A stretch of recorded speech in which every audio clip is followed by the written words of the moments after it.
Olá, eu sou o Jadson Gomes e esse é o Capitalistas de Merda.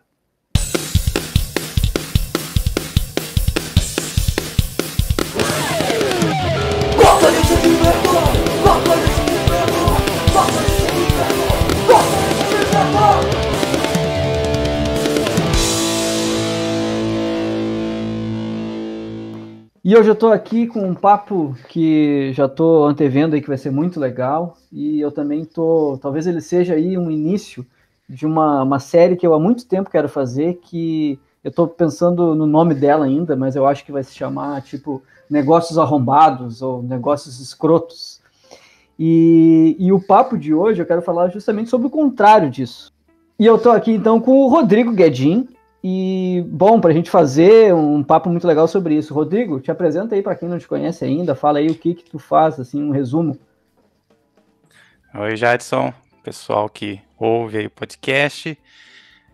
Bom, eu sou jornalista, não muito de formação, na verdade eu tenho graduações em Direito e Comunicação e Multimeios, mas acabei meio que caindo um pouco de paraquedas em jornalismo, um hobby que acabou virando profissão. Hoje, além disso, eu me desdobro como um empreendedor. Eu meio que tenho torço um pouco o nariz pro termo, mas, né, sejamos sinceros, na prática é o que eu faço mesmo. Eu tenho um site independente, o manualdosuário.net, é um site em que eu cubro tecnologia, né, a área onde eu sempre trabalhei, e o manual ele tem uma pegada um pouco diferente assim de sites de tecnologia, pelo menos da maioria que a gente está acostumado a ver e acompanhar.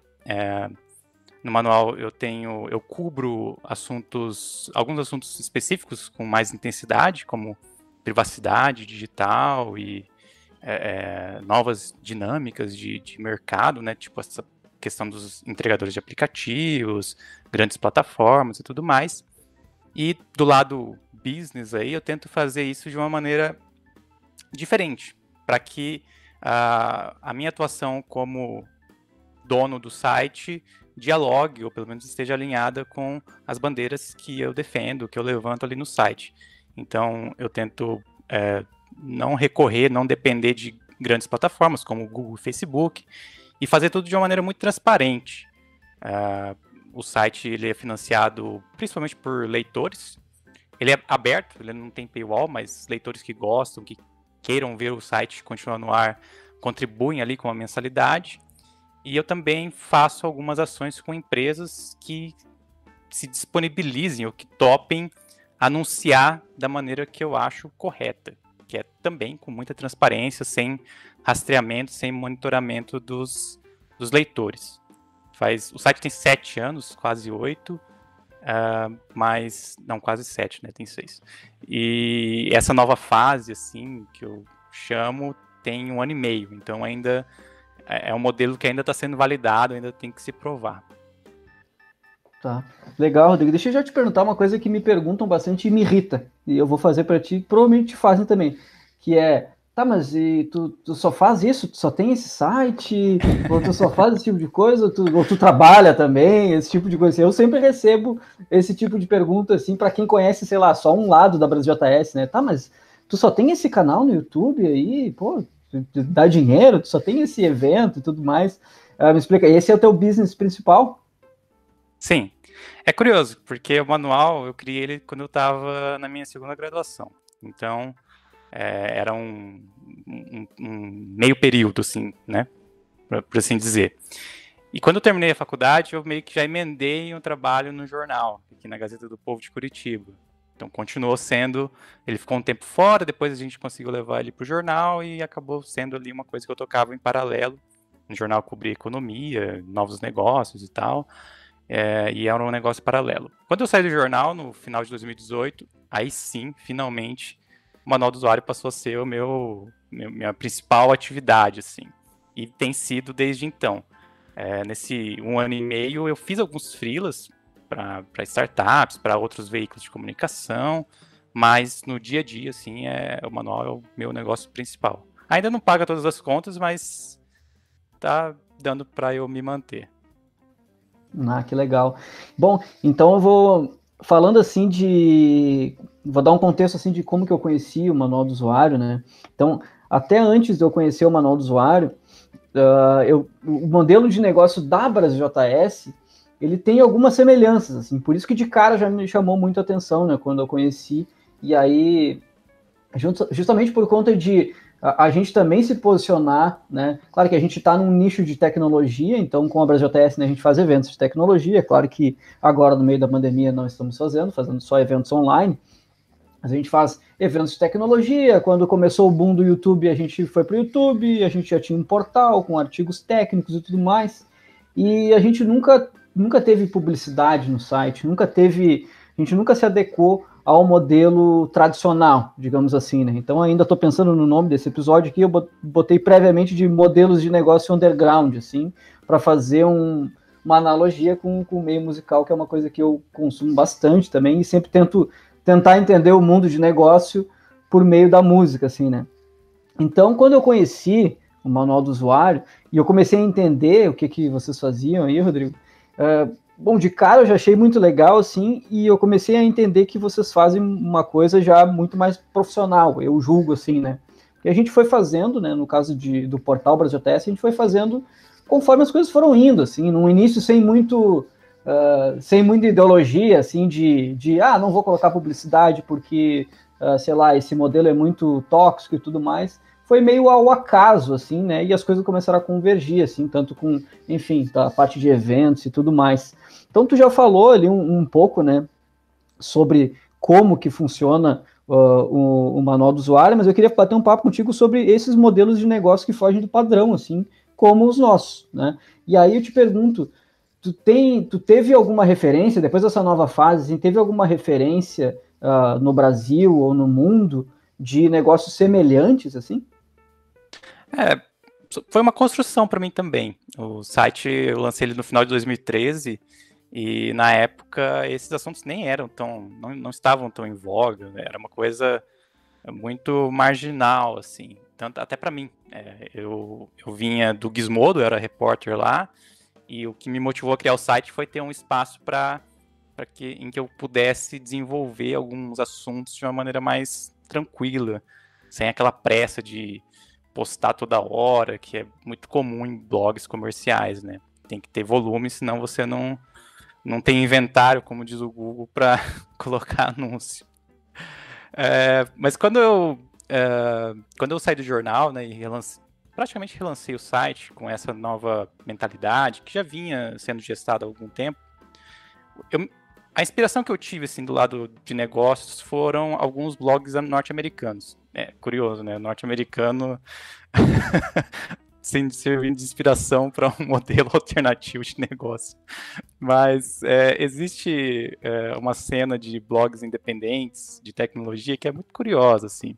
Eles têm um modelo muito bem definido que consiste em veicular uns anúncios de empresas específicas por semana, assim. É uma coisa que é difícil, eu acho que é impossível replicar no Brasil, porque justamente a gente não tem a mesma cultura de publicidade, né? Aqui ainda é muito visto como, salvo pelas grandes empresas, mas de maneira geral é visto como um gasto arriscado, né? Então, quando as empresas menores acabam resolvendo arriscar nisso, elas vão no que é mais seguro. Põe o outdoor ali, anuncia na afiliada da Rede Globo, coloca em Google e Facebook. Então, qualquer coisa diferente desse roteiro, você acaba meio que tendo que fazer um trabalho 10 vezes mais difícil, que é de convencer o cara que, veja, também funciona aqui, a gente fala com pessoas legais, bem instruídas e que tem grana para gastar, né? Mas essa foi a inspiração. Eu tinha, assim, primeiro eram 3 pilares, né? O mais forte deles, o principal, eram as assinaturas, ainda é. Eu acredito muito nesse modelo que corta intermediários, que não me deixa com o rabo preso com ninguém. Era algo que eu já fazia antes de ir para o jornal, aí eu interrompi, né, quando o site ficou meio que em suspenso, e eu retomei, porque é um modelo que eu acredito, acho que funciona. O outro pilar é essa maneira diferente de anunciar, que eu acho que é mais saudável e ao mesmo tempo não gera uma situação de hipocrisia, né? que é muito comum aí nos veículos que cobrem tecnologia. Acho que o caso mais emblemático é o New York Times, que eles, ano passado, ou 2018, eles lançaram The Privacy Project, que era uma editoria temporária ali, especial, com um monte de artigos legais sobre privacidade, mas você abriu o código-fonte, tipo, tinha Google, Facebook, era uma coisa bizarríssima. E então gerava essa hipocrisia, eu queria fugir disso. E eu sei que é muito difícil, então, de uma certa maneira, eu encaro o manual como um experimento, assim, uma tentativa de validar esses modelos alternativos. E o terceiro pilar, que comecei, abandonei, agora retomei um pouco, que são as indicações de afiliados, tipo da Amazon, B2W e tal. As pessoas vão no site, clicam no link ali, e se elas compram alguma coisa, eu ganho uma comissão. Eu comecei porque era um negócio que funcionava já antes dessa nova fase do manual. Aí eu parei porque, achei meio contraditório, né? Falar mal da Amazon e tal, justificadamente, né? Uma empresa que merece tudo que se diz dela, mas ao mesmo tempo incentivar os leitores a comprarem. Agora eu voltei de uma maneira limitada, que é naquela livraria, uma página com livros indicados, tem os botões da Amazon, da Livraria Travessa, B2W, mas logo no topo da página, assim, eu escrevo, veja, compre da sua livraria local, compre das editoras. Se por acaso não der, ou se você não quiser, compre aqui, que pelo menos assim você dá uma comissãozinha para o manual do usuário. Sim, legal. E essa é uma coisa que eu tenho me questionado também, Guedin, e provavelmente tu acabou de falar, né, que é o lance, e muita gente também me questiona, e provavelmente questionam todo mundo que, sei lá, que levanta uma bandeira, que fala sobre esse tipo de tema, né, privacidade e tudo mais, que é, tá, mas tu tá falando aí sobre grandes empresas de tecnologia, mas tu tem o Gmail, né, esse contra-argumento meio raso, assim, saca? Então, às vezes, ontem até tava falando com um pessoal, amigo aí, sobre isso, e que eu ando tão desanimado desse tipo de resposta rasa, assim, e de argumento raso que às vezes é por uma ignorância no sentido literal mesmo, de não saber muito sobre o assunto, né, e também pelo todo lance, né, que tu aborda bastante, e no próprio Tecnocracia também, sobre o que a internet formou aí nos últimos anos, né, que essa falsa... enfim, o falso poder, assim, de que, não, se alguém falou alguma coisa, eu tenho que dar a minha opinião, eu sou obrigado a dizer o que eu penso sobre tal coisa, né?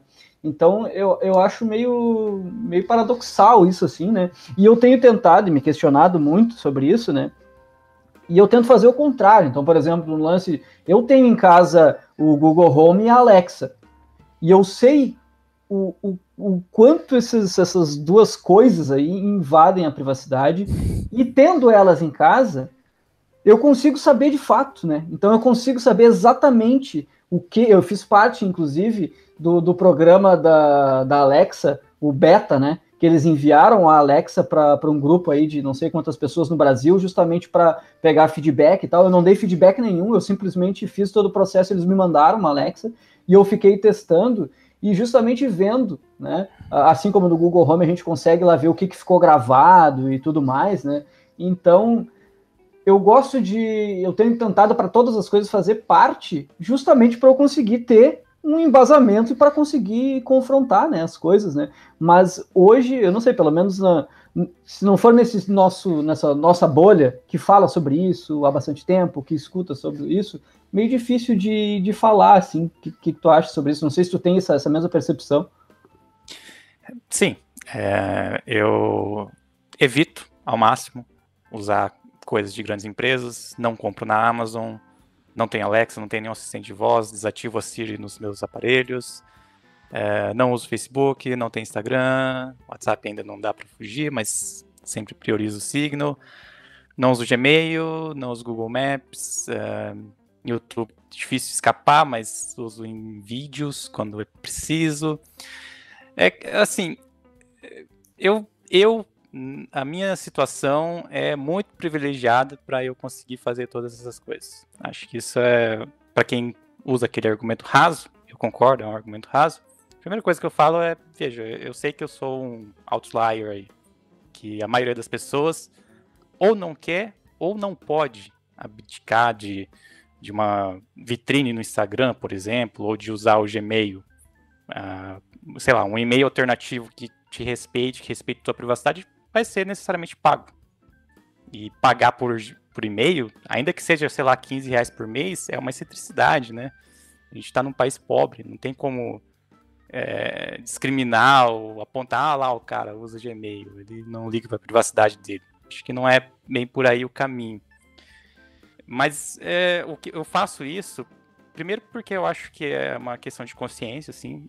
Eu realmente acredito que a gente ficar na mão dessas grandes empresas, dessas poucas grandes empresas, é um mal para a sociedade. Acho que no grande esquema das coisas, elas trouxeram muitos benefícios, ainda hoje oferecem muito valor, mas para mim o saldo é negativo, sabe? Principalmente hoje, assim. Acho que empresas como a Amazon e o Google nasceram com uma proposta muito legal, fizeram um trabalho muito bacana no começo, mas em algum ponto do caminho se desvirtuaram e hoje são forças danosas assim, à sociedade.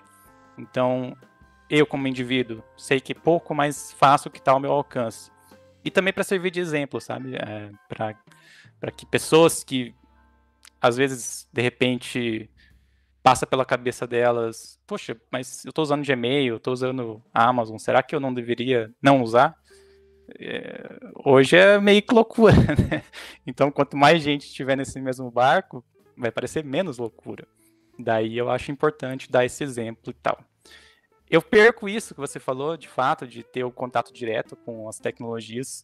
Tipo, eu não uso Facebook faz 2 anos ou mais, e toda vez que eu vejo alguém usando, minha namorada, ou algum parente, qualquer coisa, é sempre uma surpresa, porque a coisa está toda diferente e tal. Instagram também, assistente de voz, meu contato é muito limitado. Eu acho que isso me prejudica no sentido de que, como jornalista que foca em tecnologia, eu deveria estar a par dessas coisas. Porém, sei lá, eu não vejo o que eu faço no Manual do Usuário como um jornalismo tradicional. Eu acho que é mais um jornalismo ativista. Então, acho que outra faceta dessa experiência, que é me virar sem usar essas coisas mais populares e que eu acho que são ruins, acaba gerando assim um conteúdo que tem mais valor, ou que tem igual valor que aquele que é o seu caso, de muita gente que tem uma postura crítica a essas empresas, mas acompanha de perto, que é um trabalho também importantíssimo, imprescindível, né, para ver como essas coisas estão caminhando. Mas é isso, eu também, é uma coisa que me incomoda, essa de criticar tanto quem usa essas ferramentas, sabe? A gente tem visto na pandemia agora, tipo, eu fiz mesmo uma matéria faz algumas semanas de restaurantes que estavam com problemas com iFood e tal, e os caras estavam usando o WhatsApp, sabe? Tava resolvendo o problema deles ali. Então, o WhatsApp é ruim? Mas tem pior, tem coisa pior, tem o iFood da vida e tal. E para esses caras, às vezes, o WhatsApp é uma tábua de salvação, né? Se não fosse ele, os caras esses donos de restaurantes não estariam mais vendendo, teriam que fechar o negócio e tal. Então eu vejo isso com muita cautela. Tem muitas críticas às grandes empresas, mas não vai ser da noite pro dia, ou começar a pregar que todo mundo abandone essas plataformas que a gente vai resolver o problema, né? Ah, não, com certeza. Eu acho que o nosso trabalho, assim, de quem entende um pouco mais e que está nessa causa, assim, é também de, pelo menos eu vejo assim, de tentar subverter, né? Assim como, sei lá, Google, Amazon e todas as Big Techs aí subverteram a própria internet, a própria web, né? Acho que agora cabe a nós, agora tá do nosso lado, né? Eu vejo assim, tipo, não, agora a gente vai subverter. E de fato o que o Manual do Usuário faz, que a BrasilJS faz, algumas outros canais aí, até quem tá no YouTube, quem tá no WhatsApp e tudo mais, no próprio Instagram, existem maneiras de subverter e tem muita gente subvertendo, né? Então, o nosso canal no YouTube da BrasilJS, a gente tem um público legal lá, acho que são quase 40 mil pessoas, 40 mil inscritos, por um canal de tecnologia, de um nicho específico de uma linguagem de programação, é muito bom, assim, né? A gente tem um engajamento super legal. Mas a gente não ganha dinheiro com isso. A gente não tem nem ambição de ganhar dinheiro com a produção de conteúdo no YouTube, né? Então eu caracterizo isso no nosso modelo de negócio como uma subversão da plataforma, né? E eu acho que tem muito disso, né? Quando eu acho que até o próprio lance de quem tem um canal e faz uma propaganda de alguma coisa no canal, mas que não é uma própria publicidade do YouTube, de alguma maneira está subvertendo também aquele modelo, né, que tá imposto aí. Eu acho que isso é super legal. Deixa eu voltar para o manual do usuário, Guedinho, para a gente falar sobre, vocês falam, né, que é um modelo slow web. Eu até aprendi sobre o termo lendo lá no manual do usuário. Eu queria falar contigo um pouco sobre essa... Porque ao mesmo tempo a gente tem, ao longo dos anos aí, vamos pegar agora, tem o TikTok, mas enfim, isso aí vem... O TikTok eu não vejo como é que é, tá? Não tenho conta e esse eu não faço questão de ver como é que funciona, mas, tipo, são conteúdos que eu entendo que são muito curtos, assim, e essa é a tendência dos últimos anos, né? Cada vez mais as pessoas querem consumir ali o headline no máximo, né? E, bom, no manual do usuário vocês falam bastante sobre isso e eu concordo bastante, acho que já é um fato mesmo que todo mundo tá olhando, assim, né, que isso aí contribui para uma alienação total, né, e aí sem nem falar em fake news e tudo mais. Mas eu queria falar contigo sobre esses dois contrapontos, assim, ao mesmo tempo a gente tem, então, o TikTok e outras soluções super focadas no instantâneo, né, e também a gente tem cada vez mais aí uma volta de newsletters, de sites como o Manual do Usuário, que é conteúdo profundo, né, no podcast, cada vez mais podcasts e tal. Mas eu ainda acho engraçado que muita gente, mesmo gente da nossa geração, já se acostumou com a nova, né, com a nova geração. Muita gente que gosta de consumir também o conteúdo rápido, né? Esses dias eu indiquei lá, acho que foi um Tecnocracia, do Manual do Usuário, ou foi um nosso aqui do Capitalistas de Merda, e a pessoa me respondeu, mas 1 hora de episódio? Então, mas 1 hora? É um papo, não tem como falar em menos de 1 hora sobre alguma coisa que precisa, né, ser falada, exemplificada e tal. Mas qual é a tua visão sobre isso, assim, sobre essas duas pontas? Se tu realmente acredita, né, que tem essa volta aí de, a galera começar a consumir um conteúdo mais consciente e tal? Eu acho que nunca foi embora esse espaço do conteúdo mais aprofundado, do conteúdo que demora. O fato dessas coisas terem mais espaço, mais divulgação, talvez seja um sintoma dessa nossa aceleração da vida, né? De que tudo tem que ser curto, tem que ser mastigado, tem que ser rápido. Então, quando a gente levanta um pouco a cabeça e vê que estamos nesse mar de celeridade, de coisas que são consumidas muito rapidamente, a gente passa a valorizar mais aquelas coisas aprofundadas. Então, por exemplo, newsletter. Acho que todo ano algum jornal faz uma matéria à volta das newsletters, né? Se você fizer um clipping, você vai achar coisa aí. Nos últimos 20 anos, todo ano teve a volta das newsletters. Eu mesmo, em 2015 ou 2016, aí eu inverti o lado, dei uma entrevista para a Folha sobre a volta das newsletters. Acho que podcast não tanto, porque ainda é uma mídia, apesar de velha, que só recentemente decolou, né, no Brasil. Acho que 2019 foi o ano dos podcasts, então, mas sei lá, cara, daqui uns 10 anos vai ter a volta do podcast. Então, essas coisas nunca saíram de moda, na real.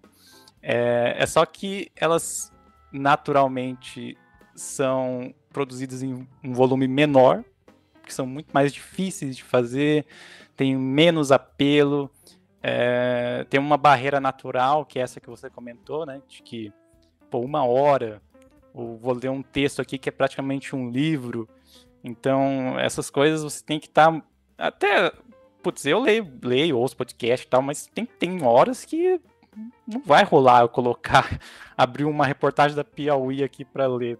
Mano, não, eu tô cansado, fim do dia, quero só ver uns vídeos bobos no YouTube. Mas, de maneira geral, acho que essas coisas nunca saíram de moda, elas são produzidas num volume menor, só que a gente corre o risco de que elas acabem restritas, ainda mais restritas, porque elas disputam espaço com tudo, né? A gente não... O dia tem 24 horas, então se você gasta 1 hora no TikTok, 1 hora no Instagram, 2 horas no Twitter, é um tempo considerável que você poderia estar fazendo outras coisas. E não é por acaso que as pessoas gastem tanto tempo nessas coisas tão efêmeras e tão bobas. É porque há toda uma engenharia ali, né? Essas empresas, elas têm psicólogos, antropólogos, tem uma galera ali que trabalha, que ajuda a projetar as coisas da maneira mais viciante possível. Então, principalmente eu não tenho muito contato com criança, adolescente, nem nada, mas eu imagino o estrago que isso não deva fazer, assim, na cabeça de alguém que está em formação, sabe? Da pessoa que cresce vendo vídeos de 15 segundos, lendo tweets de 2 linhas e em algum momento, seja por questão de profissão ou por qualquer outro motivo, ela se depare e tenha que encarar algumas coisas mais aprofundadas. É muito difícil, porque o seu cérebro ele é como se fosse um músculo, né? Ele vai se moldando a maneira como você percebe as coisas, a maneira como você vive. Então, quando você não exercita esse músculo, e isso eu estou dizendo como se fosse uma metáfora à concentração, ao foco, ele definha. Isso é muito preocupante, eu acho que é o aspecto realmente danoso dessa coisa de celeridade. O manual, ele tem essa proposta de publicar só assuntos mais aprofundados, putz, às vezes é tipo um texto de 600 palavras já onde entra na classificação de aprofundado, né? Uma coisa que você lê em 5 minutos, lendo bem devagar. Mas porque também era uma coisa assim que me incomodava quando eu cobria dia a dia, assim, notícias de tecnologia. Era uma coisa que às vezes era um assunto interessante que dava para explorar, mas aí precisaria de tempo e tal. Então não havia muita margem e eram os textos que saíam, as notícias que saíam, elas eram muito perecíveis. Há um valor muito importante nisso, nesse noticiário do dia a dia. Eu acho que tem que ter esse hard news, mas eu, assim, enquanto jornalista, não era uma coisa que me agradava muito, sabe? Parecia enxugar gelo, assim, porque todo dia tinha que escrever um monte de coisa que no dia seguinte já não tinha tanto valor.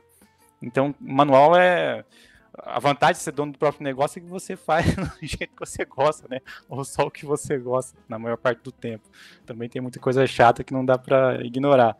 Mas como essas coisas que estão no meu controle, tipo, o que eu vou escrever? Que tipo de conteúdo? Aí eu falei, vou escrever coisas que são aprofundadas, com as quais eu me importo e que eu acho que vai ter uma durabilidade maior. Aí acaba que não tem muito espaço para... Ainda tem o Twitter e o Mastodon, que tem alguma produção, mas acho que são os menores conteúdos que são publicados pelo Manual do Usuário.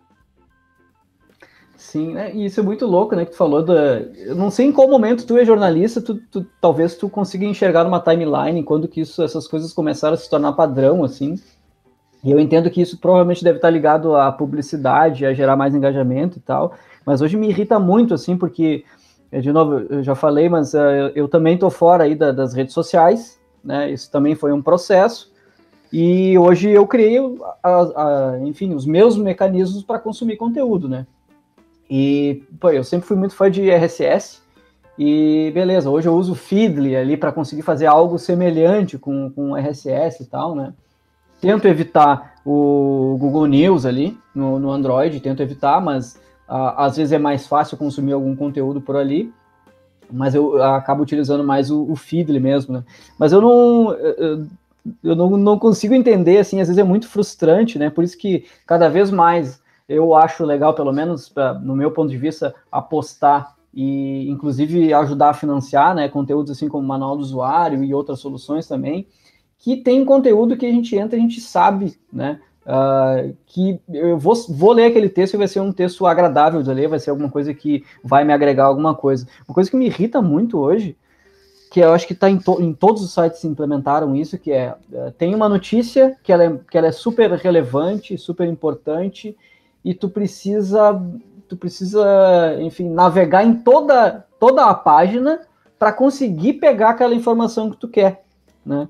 Então, existe uma lógica, um algoritmo por trás disso que é muito inteligente mesmo, né? E eu não sei se os CMS aí de mercado já estão implementando, mas é que são pequenos trechos relacionados com o assunto que vão tornando aquele texto maior, né? Então, tu vai procurar sobre, sei lá, a Dark, que, enfim, tenho consumido bastante coisas sobre Dark no momento, não se preocupem, não vou dar spoiler de nada, mas, pô, eu vou ler alguma coisa sobre Dark e tem uma chamada que é super importante e eu tenho que ler um bloco gigantesco de nada para eu conseguir descobrir aonde que tá, porque aí já pegaram a manha, né? Então, a primeira coisa, vai falar sobre um personagem X. Então tá, então os 3 primeiros parágrafos vai ser o personagem X, que tem o nome tal, que fez tal coisa na temporada tal, e não sei o quê, que o ator, inclusive, deu uma entrevista em tal lugar e tal, vai te rodeando com um conteúdo que é totalmente inútil, assim, aí lá no meio ou no final tu consegue pegar a informação que tu quer, assim. Acho isso, assim, ó, muito irritante, eu acho que isso aí tá espalhado em toda a internet, não só no Brasil, né, no mundo, né? Eu sei o culpado disso, também sinto, é um problema grave, é o Google, cara.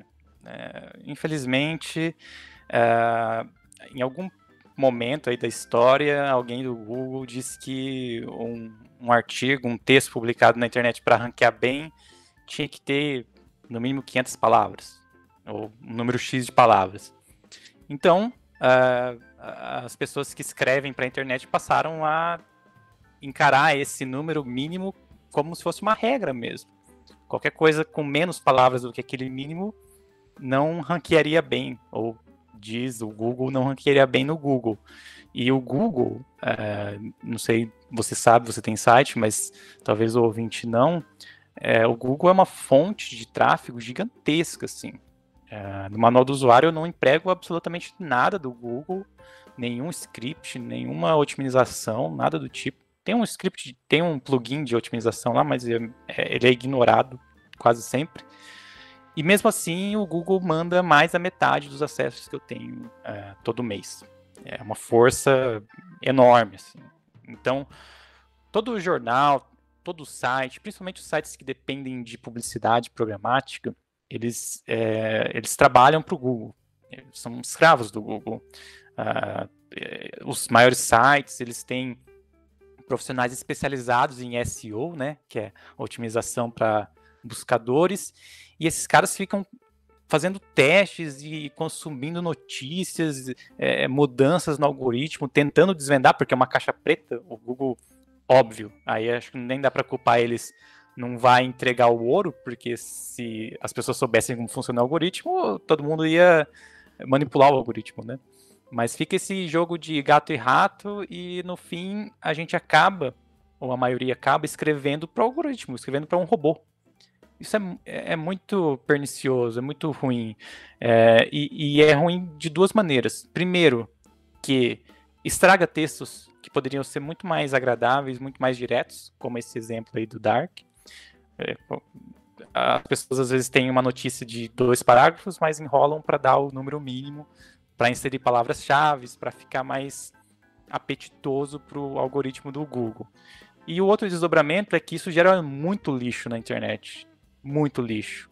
Você vê muito conteúdo criado por agência, criado por startup, criado por empresa, que é tipo uma armadilha, assim, uma isca. Os caras fazem um texto ali cheio de palavra-chave, cheio de otimização para Google. Para quê? Para que alguma pessoa que esteja procurando no Google aquele assunto caia ali, entre num funil de vendas e no fim alguém tenta te vender alguma coisa. Existem algumas pessoas que acham que foi isso que meio que matou os blogs pessoais.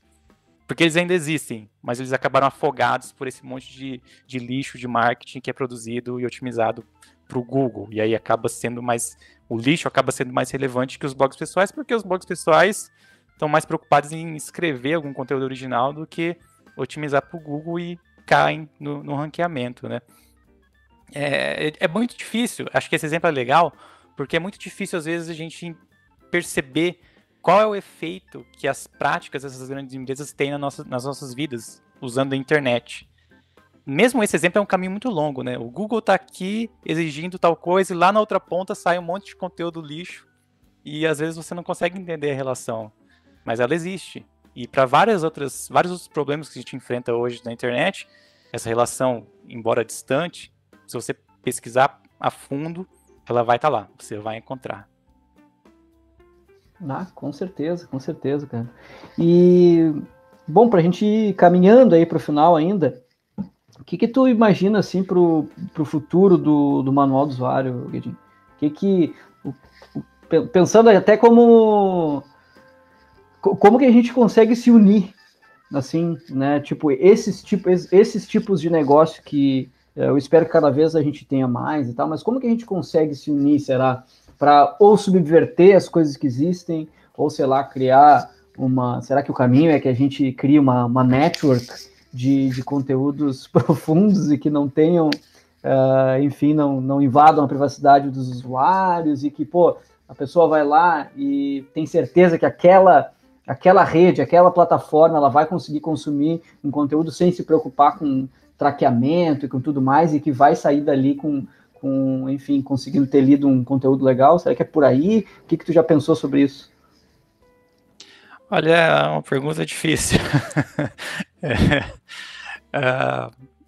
Assim, eu acho que o manual, ele ainda não se provou como negócio. Eu vejo ele como um case de sucesso enquanto um site.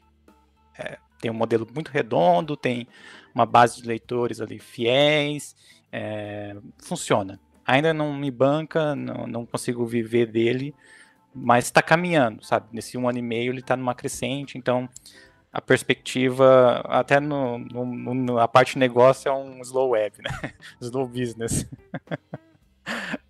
Mas eu não sei, cara, eu acho que é muito difícil. Eu vou buscar um papo que você teve com a Yasu no último Capitalistas de Merda, e vocês falavam de que a internet das antigas meio que se perdeu, né? Eu acho que sim, acho que aquela coisa tá bem perdida. Hoje é super de nicho, totalmente marginal, porque quando o capital entra, toma conta de tudo. A gente vive numa internet super comercial, cada vez mais concentrado, que é um resultado direto desse capital que, enfim, abunda aqui na internet de hoje. E qualquer resposta contra isso, putz, é muito difícil bater, né? Acho que são inúmeros os exemplos, inúmeras as frentes daquele problema que eu comentei de convencer um pequeno comerciante ou o dono de uma empresa média de que vale a pena investir em publicidade em um site diferente, como o Manual do Usuário, em vez do Facebook e do Google, até, sei lá, dizer para as pessoas que, veja, a Amazon é muito cômoda, mas tem uma série de problemas, você devia comprar do seu livreiro local e tal. Acho que a mera existência de projetos como o Manual, como o Brasil JS e outros aí independentes e que renegam essa internet comercial é uma resposta importante. Eu não acho que a gente vai mudar a internet, acho que é um caminho sem volta, do jeito que está, mas existe um espaço, ele é pequeno, ele está diminuindo, mas ainda existe, a gente tem que lutar por esse espaço de ter uma internet que não dependa, que não esteja diretamente ou tão ligada ao capital, às grandes empresas. E eu acho que esse diálogo que a gente faz, você já foi lá no manual, no guia prático, participar do podcast, eu estou aqui com você conversando, é muito saudável, porque a gente não faz publicidade agressiva, a gente tem alguns princípios que limitam isso.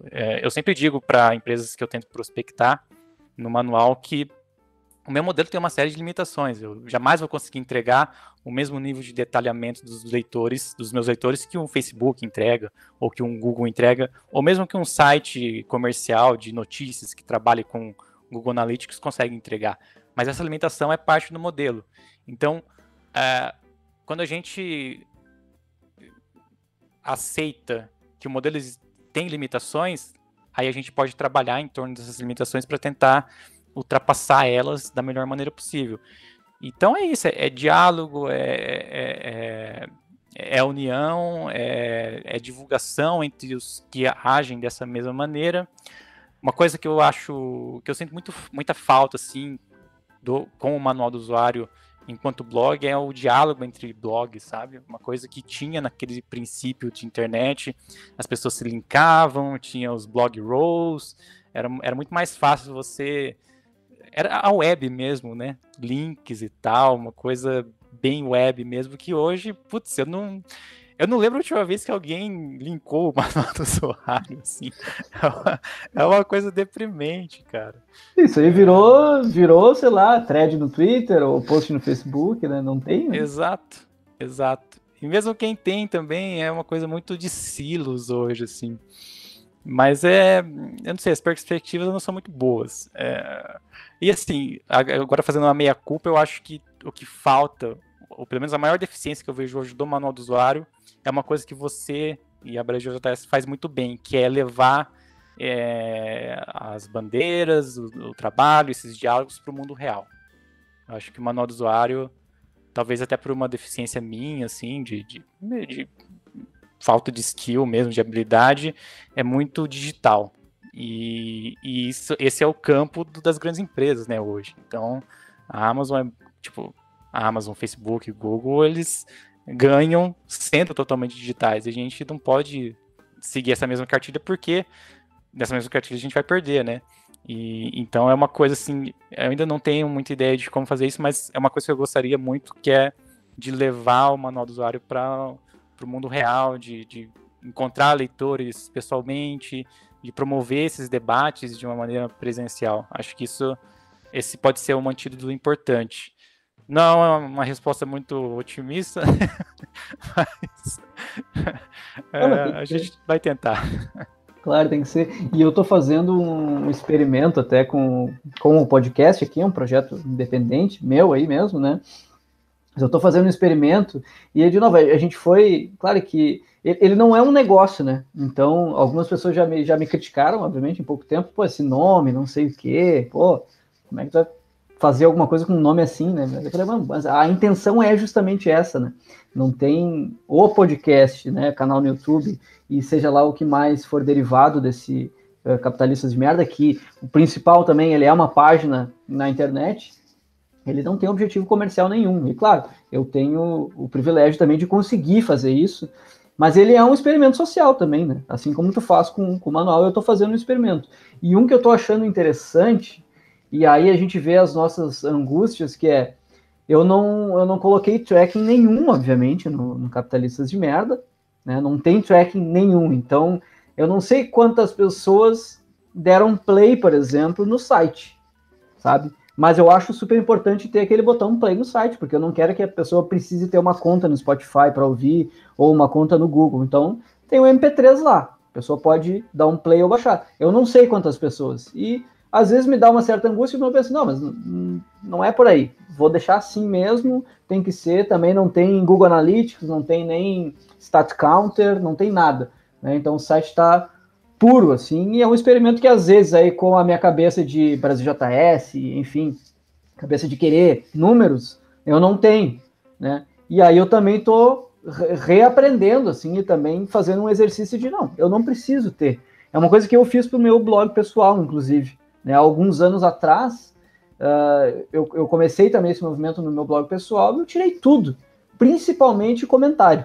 Né? Desabilitei, né? Não existe comentário mais. Aqui pro Capitalistas de Merda também no site, ele é só um post com o MP3 e a descrição, sem a possibilidade nenhuma de comentário. Se alguém quiser comentar, vai ter que ir lá catar o meu e-mail e me mandar um e-mail, assim. Então também eu deixo ir, assim. Então tá fazendo um experimento aí para ver como que vai, né? Mas eu acho que faz sentido, né? Pelo menos por enquanto tá fazendo sentido. Acho que o Capitalistas de Merda provavelmente nunca vai ser exposto lá, destacado pela Apple nem pro Spotify, né? Mas é verdade. A gente abre mão dessas coisas. E, sim, acho que abrir mão é um exercício muito interessante. Eu também não tenho estatísticas do meu blog pessoal. No manual tem o mínimo do mínimo, que é um sistema alternativo lá que me dá visitantes únicos, page views e da onde vieram, só. E é isso, acho que essas exigências ou essas essas métricas, né, a gente se acostuma muito por causa das redes sociais, e elas estão na raiz, ou são grande parte do problema que a gente enfrenta, dos problemas específicos de redes sociais, que é os abusos, o apelo a chamar a atenção das pessoas, a espetacularização da vida, né, a exposição excessiva. Então, tudo isso passa pelas métricas, e na hora que a gente abre mão disso e não se importa mais, é muito libertador. Eu acho que tem uma fase ali de passagem que é dolorosa, e eu também senti isso que você comentou, de ficar meio angustiado, falando, nossa, quantas pessoas será que leram isso? E hoje, dane-se, tipo, se leram, ótimo, se não leram, não é aquele número que me motivou a publicar isso, né?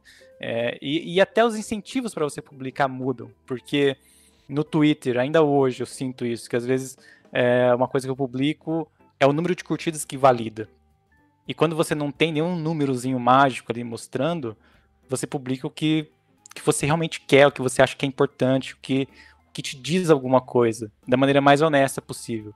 E isso com redes sociais, pelo menos essas redes sociais comerciais, é impossível. Sim, com certeza. Bom, Guedin, vamos para aquela parte ali, tentar dar, depois desse papo, foi muito legal, de alguma dica aí de, sei lá, alguma coisa que tu achou muito legal nos últimos dias, aí, livro, série, filme, tudo mais. Muito bem. Bom, quando você foi lá no Guia Prático, eu te disse que estava numa fase, uma vibe aí de filmes e coisas alternativas não, mas não americanos, né? E nesse mês, cara, eu redescobri aí, tô tentando redescobrir literatura nacional. Então eu peguei para reler o Dom Casmurro, do Machado de Assis. Já tô quase acabando. Vou dar essa dica aí, de pegar esses livros que a gente provavelmente leu forçados na escola. Na época não deve ter curtido muito. E reler, porque hoje, assim, com mais idade, com mais experiência, sem aquela pressão, é um livro sensacional. Em especial, eu tô lendo Dom Casmurro numa edição de uma editora da Câmara dos Deputados. Eles têm vários títulos lá, e as versões em e-book, elas são gratuitas. Então, você consegue abrir no Apple Books, no Kindle, no Google Livros, ou baixar o PDF. É bem legal, uma edição honesta, assim, não é nada de outro mundo, mas funciona, é bem editada. É a dica que eu deixo aí, ler os nossos grandes escritores, né? Que legal. Eu ouvi já esse podcast e na hora eu pensei nisso que tu falou, assim, os livros que a gente foi obrigado a ler na escola e achava uma merda, agora com uma cabeça diferente deve ser uma outra experiência mesmo, especialmente esse que tu indicou, né? Sim. Eu vou deixar uma dica de um livro que eu comecei há pouco tempo, é um livro que já estava na minha lista já faz bastante tempo, né? Eu sempre tento ler alguma coisa de música em paralelo com alguma outra coisa que eu tô lendo, né? E eu tô lendo Serving the Servant, que é um livro escrito lá pelo Danny Goldberg, que foi o cara que foi amigo pessoal ali do Kurt Cobain, lá no auge do Nirvana, ele foi produtor lá do disco, né, Nevermind e tudo mais. E aí nesse livro ele conta assim como que foi esse período que ele passou com o Kurt Cobain, e também, claro, exalta aí como que o cara se tornou uma figura aí tão lendária quanto o John Lennon, quanto, sei lá, todo Elvis Presley, né? Porque virou uma coisa, né? O Kurt Cobain. E aí ele conta de uma maneira bem legal, assim, ainda tô na metade do livro, mas tudo que ele fala, assim, é muito legal ver a visão de quem tava ali, né? Ele observando, assim, ele disse, a primeira reunião, como é que foi a atitude do cara, depois numa gravação, né, e de entender como que o Nirvana foi criado. Basicamente é isso que ele tenta explicar, assim, né, todo o lance do movimento punk que influenciou o Kurt e tudo mais. Eu adoro ler, assim, não, nesse caso não é uma biografia, mas eu adoro ler, assim, essas histórias enfim, de músicos que me inspiraram. Muito bom, parece interessante. É bem legal. Guedin, muito obrigado, cara. Vou deixar aqui dito para quem está ouvindo ou assistindo, acessem o Manual do Usuário, é com certeza hoje um dos melhores sites no Brasil, e devem ter 4 ou 5 atualmente. Gente... Pô, obrigado por estar nessa seleta lista. Assim, acessem lá o Manual do Usuário, quem puder, né? Tem os podcasts também, né? Que a gente não falou aqui, mas postou fãzaço, assim, de carteirinha, tanto que saiu hoje, no dia que a gente está gravando, que dia é hoje aqui é 2 de julho. 2 de julho. Saiu e eu já ouvi o Tecnocracia de hoje, que está também excelente. Então, se quiser falar também aí mais alguma coisa sobre o podcast e tudo mais. Né? Sim. Bom, o Manual ele é um site jornalístico, ali, meio blog, né? Tem muita opinião. E tem algumas sessões fixas. Tem o podcast Tecnocracia, que é escrito, gravado pelo Guilherme Felitti, ex-jornalista aí, né? Hoje ele trabalha com análise de dados e tal, mas mantém essa coluna quinzenal no site. Tem o Guia Prático, que é um podcast que eu gravo, às vezes o Jadson já esteve lá. A gente tem também uma coisa legal que sempre funciona, que é o Post Livre. É um post que eu publico toda semana sem nenhum conteúdo, para a gente conversar nos comentários. Eu sei que comentário na internet tem uma má fama, mas ali funciona muito bem. A gente conversa sobre assuntos de tecnologia, assuntos de não tecnologia, e sempre funciona. Além dos posts opinativos, reportagens, toda semana. É um site que é publicado semanalmente, uma revista. Toda quinta-feira sai uma nova edição. E eu tento fazer um mix assim, de formatos e tipos de conteúdo bem diversificado a cada edição. manualdosuario.net. Legal também, tu esqueceu de falar aí, uma coisa que eu consumo bastante lá de vocês é o Telegram, né? Aqueles drops, assim. Telegram. Então, drops de tecnologia, né? Das coisas que estão acontecendo, às vezes nem é um conteúdo lá no próprio manual, né? Às vezes é só um drop, tal coisa aconteceu e tal. Eu acho isso muito útil, assim, porque às vezes tu sabe o que está acontecendo só com uma notificação, né? E aí depois, se tu quiser aprofundar, tu vai. O Telegram, o Twitter e o Mastodon são as partes mais aceleradas do manual do usuário. Todo dia tem essas notinhas ou notícias mais importantes, e é sempre linkando para outros veículos, né, que publicaram isso e tal. Show, muito bom. Obrigado pelo teu tempo aí, Guedin. Nos vemos aí numa próxima. Até mais, valeu. Eu que agradeço, Jadson. Obrigado pelo convite e até a próxima. Até, falou.